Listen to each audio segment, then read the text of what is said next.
अरशद ने निगीना से कहा, तुमने रशीद साहब से बदतमीजी क्यों की? तुम्हें पता है न कि उनके हम पर कितने एहसान हैं। अब वो मुझसे 6 मिलियन वापस मांग रहे हैं।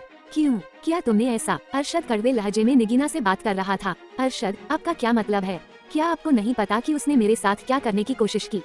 बताओ, क्या आपको पता है? उसने मुझे इस्तेमाल करने की कोशिश की। निगीना अरशद को बताते हुए रो पड़ी। देखो निगीना, बिजनेस में हर चीज का ख्याल रखा जाता है। अगर वह तुमसे बात करना चाहता था तो तुम कर लेती। क्या मतलब है अरशद? वह अरशद को घूरते हुए बोली। कोई मतलब नहीं, इस वक्त मेरा दिमाग खराब है। दफा हो जाओ। क्या कहा आपने? दफा हो जाऊं? मुझे यकीन नहीं हो रहा कि तुम अरशद हो। आप मुझसे ऐसी बातें कैसे कर सकते हैं? जवाब दो मुझे। उसने अरशद का गिरेबान पकड़ लिया। मैं आपकी बीवी हूँ, कोई रखेल नहीं जो मर्दों को खुश करूँ। आपने जो कहा उससे मेरा दिमाग फट जाएगा। कौन अपनी बीवी से कहता है कि गैर महरम के पास जाओ और उनकी बात मानो? मेरा दिमाग पहले ही खराब है। अपनी शक्ल लेकर चली जाओ, मुझे अकेला छोड़ दो। उसने निगीना को बाजू से पकड़कर बेड पर धकेल दिया और बाहर चला गया। निगीना की रातें अरशद के तल्ख लहजे की वजह से हराम हो चुकी थीं। वह बार बार घड़ी की टिक टिक सुन रही थी। तभी दरवाजे की घंटी बजी। निगीना ने दरवाजा खोला तो अरशद खड़ा था। तुम सोई नहीं अभी तक? जी सो जाऊंगी, अभी तक गुस्से में हो। निगीना बिना जवाब दिए कमरे में चली गई। खाना लग गया है, खा लो। निगीना, नहीं, मैं खा चुकी हूँ, तुम खा लो। निगीना माथे पर बल डालते हुए खाना वापस रखने चली गई। जब वो कमरे में वापस आई तो अरशद को अजीब स्थिति में पाया। उसकी आंखें लाल थीं और बोलते समय उसकी सांसों से शराब की बदबू आ रही थी।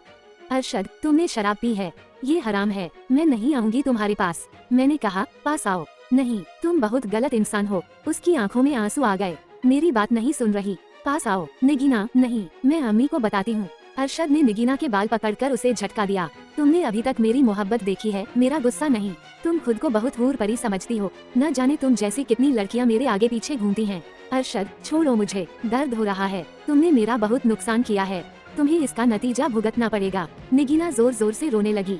खुदा का वास्ता है, छोड़ दो मुझे प्लीज। तुम्हें क्या हो गया है? अरशद ने निगीना को घसीटकर बाहर फेंक दिया और दरवाजा बंद कर लिया। निगीना सोफे पर बैठी खुद से सवाल कर रही थी, ये वही अरशद है जो इतनी मोहब्बत करता था? नहीं, ये वह नहीं है। उसकी आंखें सूज चुकी थीं। सुबह 7 बजे अरशद ने माँ से कहा, अम्मी, मैं ऑफिस जा रहा हूँ, अपना ख्याल रखना। महविश आ जाएगी, वह तुम्हारा ख्याल अच्छे से रखेगी। उसके लहजे में ताना था। निगीना ये सब सुन रही थी लेकिन चुप रही।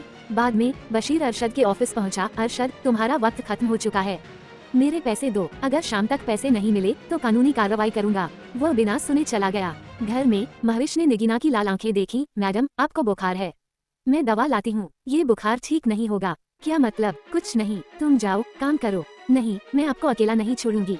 निगीना ने पूछा, तुम्हारी शादी होगी? महविश, नहीं, मेरे माता पिता कहते हैं कि अगर मैं शादी कर लूंगी तो वे अकेले हो जाएंगे। वैसे भी मैं पढ़ना चाहती हूँ। निगीना, ये अच्छी बात है, मैं तुम्हें पढ़ाऊंगी। महविश, सच? मैं भी आपकी तरह बनना चाहती हूँ। निगीना दुखी होकर, नहीं, मेरी तरह मत बनना। महविश ने फिर पूछा, बहन, क्या अरशद साहब आपसे लड़ते हैं? नहीं, वो हजारों में एक है। अब जाओ, मुझे आराम करने दो। कुछ देर बाद महविश डरी हुई अरशद के कमरे में दौड़ी। सर, अम्मी की तबीयत खराब है। अरशद और निगीना तुरंत हॉस्पिटल ले गए। डॉक्टर ने बताया उनका बीपी और शुगर बहुत हाई है, दमा भी है। आप लोग दुआ करो। अरशद ने माँ का हाथ पकड़कर पूछा, अम्मी, आप कैसी हैं? जुबैदा सिर्फ आंखें हिला पा रही थी। निगीना और महविश चुपचाप खड़ी थी। इस तरह कहानी में अरशद और निगीना के रिश्ते की टूटन, गुस्से और दर्द को दिखाया गया है। जुबैदा की मौत और अरशद की तबाही। आज जुबैदा को हॉस्पिटल में भर्ती हुए तीसरा दिन था, लेकिन उनकी हालत जस की तस बनी हुई थी। डॉक्टर ने चेकअप के बाद नर्स को इशारे से बुलाया और कहा, मरीज की हालत सुधर नहीं रही, डॉक्टर अमजद को फोन करके बुलाओ। नर्स ने कहा, जी सर, मैं अभी कॉल करती हूँ, और वार्ड से बाहर चली गई। डॉक्टर आपस में चर्चा कर रहे थे। मरीज की हालत दिन ब दिन बिगड़ती जा रही है, अब क्या करें? सारे टेस्ट तो नॉर्मल हैं, फिर भी कुछ समझ नहीं आ रहा। तभी बाहर से नर्स चिल्लाती हुई अंदर आई, डॉक्टर साहब, मरीज की हालत फिर से बिगड़ गई है। डॉक्टर ने अरशद और उसके परिवार को बाहर भेज दिया और इमरजेंसी प्रक्रिया शुरू की, लेकिन अब बहुत देर हो चुकी थी। जुबैदा अल्लाह को प्यारी हो गई थी। डॉक्टर ने बाहर आकर अरशद से कहा, सब्र रखिए, हम उन्हें बचा नहीं पाए। ये सुनते ही अरशद और बाकी परिवार वाले फूट फूट कर रोने लगे। अरशद सदमे में था, उसे समझ नहीं आ रहा था कि अब क्या करे। बशीर का कर्ज और अरशद की बर्बादी। अरशद, तुम्हारी माँ के जाने का बहुत अफसोस है, मौत तो एक दिन सबको आनी है। बशीर ने 15 दिन बाद अरशद को फोन करके कहा, अरशद साहब, जो होना था हो गया, अब मेहरबानी करके मेरे पैसे वापस कर दो, और कॉल काट दी। अरशद के सामने अब एक बड़ी मुसीबत थी, उसे समझ नहीं आ रहा था कि क्या करे।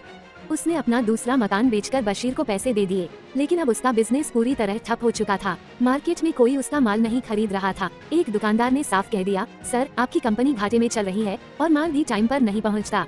हमने किसी और से डील कर ली है। बशीर ने अरशद को इतना बदनाम कर दिया था कि मार्केट में उसकी कोई इज्जत नहीं बची थी। कर्ज का बोझ इतना बढ़ चुका था कि चुकाना मुश्किल हो गया। अरशद पूरी तरह हार चुका था। निगीना का विद्रोह। अरशद, मुझे नौकरी करने दो, मैं कुछ करना चाहती हूँ। अब अरशद की सिर्फ एक ही फैक्ट्री चल रही थी, लेकिन मार्केट में उसका कोई भी ब्रांड नहीं बिक रहा था। उसने अपनी कोठी बेचकर फैक्ट्री बचाई थी, जहाँ पहले 24 घंटे काम होता था, अब सिर्फ 2 घंटे चल पाती थी। अरशद ने निगीना की बात सुनी, लेकिन बिना कुछ कहे बाहर चला गया। अब निगीना और अरशद के झगड़े रोज का मामला बन चुके थे। एक दिन निगीना ने फैसला सुना दिया, अरशद, मैं तुम्हारे साथ और वक्त नहीं बिताना चाहती। रोज रोज की लड़ाई से तंग आ चुकी हूँ, मुझे तुमसे आजादी चाहिए। अरिशा का खुलासा। निगीना के फोन पर एक मैसेज आया, तारांकन, हेलो मिसेज अरशद, कैसे हो? मैं तुम्हारे पति की चाहने वाली हूँ, मैं तुमसे मिलना चाहती हूँ। निगीना ने पूछा, तुम कौन हो? मुझे बुलाने का मकसद क्या है? मिलने पर अरिशा ने कहा, तुम्हारे पति ने मेरे साथ खिलवाड़ किया था। उसने मुझसे शादी के सपने दिखाए, इस्तेमाल किया और फिर छोड़ दिया। बशीर मेरा पति है और मैंने अरशद को बर्बाद करने की ठान ली थी। औरत जब बदला लेने निकले तो पूरी नस्लें बदल देती है। निगीना सुनकर सन रह गई। उसे एहसास हुआ कि अरशद की असली सच्चाई क्या है। अरशद की हालत। अरशद अब बिल्कुल टूट चुका था। उसे एक चिट्ठी मिली जिसमें 1.5 करोड़ की मांग की गई थी। वो और भी मुसीबतों में घिर गया। चारों तरफ सिर्फ अंधेरा ही अंधेरा नजर आ रहा था।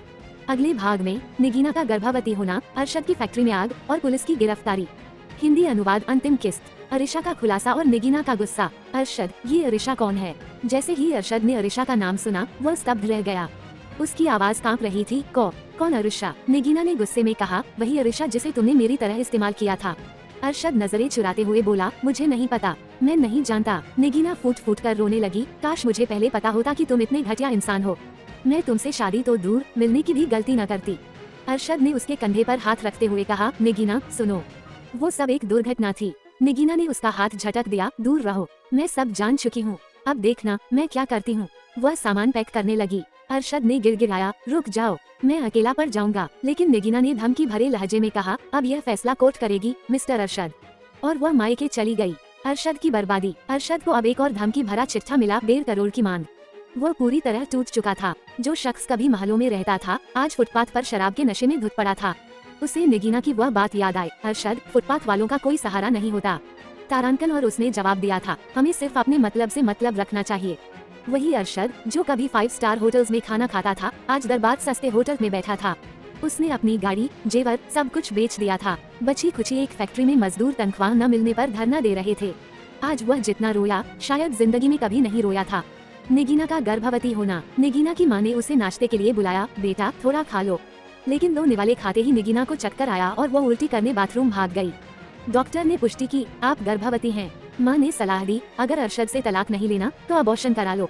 निगीना ने सिर हिलाया, नहीं अम्मी, मैं अब शादी नहीं करूंगी, मेरा भरोसा टूट चुका है। फैक्ट्री में आग और अरशद की गिरफ्तारी। तारांकन। रात के अंधेरे में अरशद के फोन की घंटी बजी।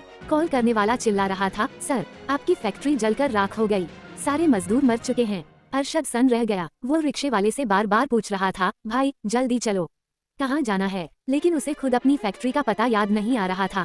जब वो वहाँ पहुँचा तो सब कुछ खत्म हो चुका था।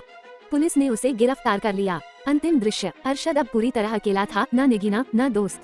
वो उसी छोटे से घर में रह रहा था जो उसके पिता ने उसके नाम किया था। उसने मजदूरों को बची खुची रकम देकर फैक्ट्री दोबारा खोलने की कोशिश की। किसी तरह एक ऑर्डर मिला और उसने अल्लाह का शुक्र अदा किया। लेकिन निगीना के बिना उसकी जीत अधूरी थी। कहानी समाप्त। पाठकों के लिए संदेश, प्रिय पाठकों, बदलते रिश्ते की यह अंतिम किस्त थी। पढ़ने के लिए धन्यवाद। टिप्पणी। इस किस्त में सभी मुख्य घटनाओं का समापन हुआ, अरशद की बर्बादी, निगीना के गर्भवती होने का रहस्य और फैक्ट्री की तबाही।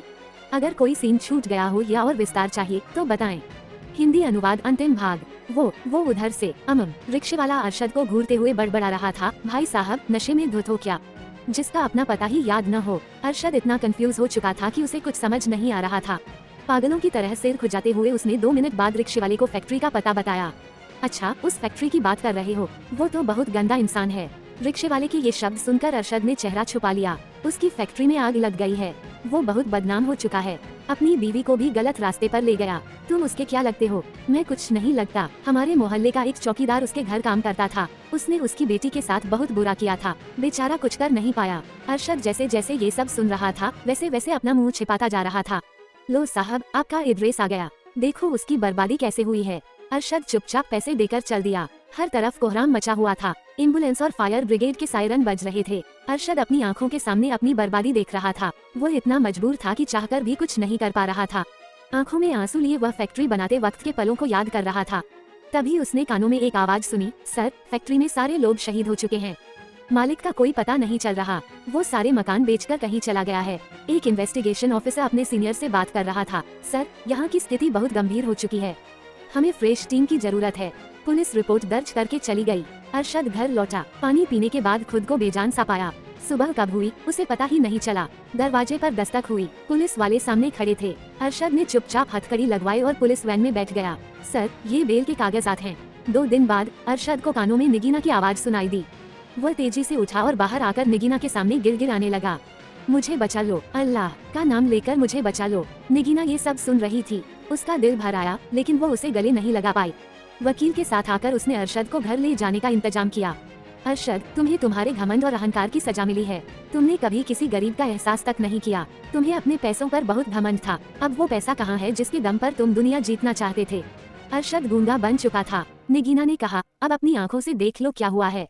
ये सब इसलिए हुआ क्योंकि तुमने इंसान को इंसान नहीं समझा। मुझे माफ कर दो। मैं अपने अल्लाह से माफी मांगता हूँ। तुम लौट आओ मेरी जिंदगी में, बस लौट आओ। अरशद ने निगीना के कंधे पर सिर रखकर नादमत के आंसू बहाए। ये वही अरशद था जो आज सब कुछ गंवा चुका था। या अल्लाह, मुझे माफ कर दे। अरशद, अगर इसके बाद भी तुमने कोई हरकत की तो मैं तुम्हारा गला दबा दूंगी।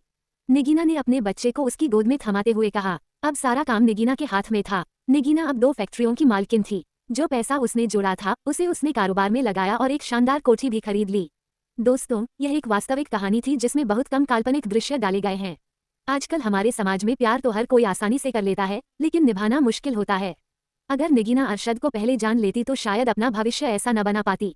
निगीना ने हर जुल्म सहा लेकिन हिम्मत नहीं हारी। हमारे समाज में निगीना जैसी कई लड़कियां हैं जो बिना जाने किसी पर भरोसा करके महेश और अरिशा की तरह अपनी इज्जत गंवा देती हैं। याद रखें, न हर मर्द खराब होता है, न हर औरत। बस इतना है कि एक बार धोखा खाने के बाद मर्द दूसरी औरत को और औरत दूसरे मर्द को धोखा देने लगती है।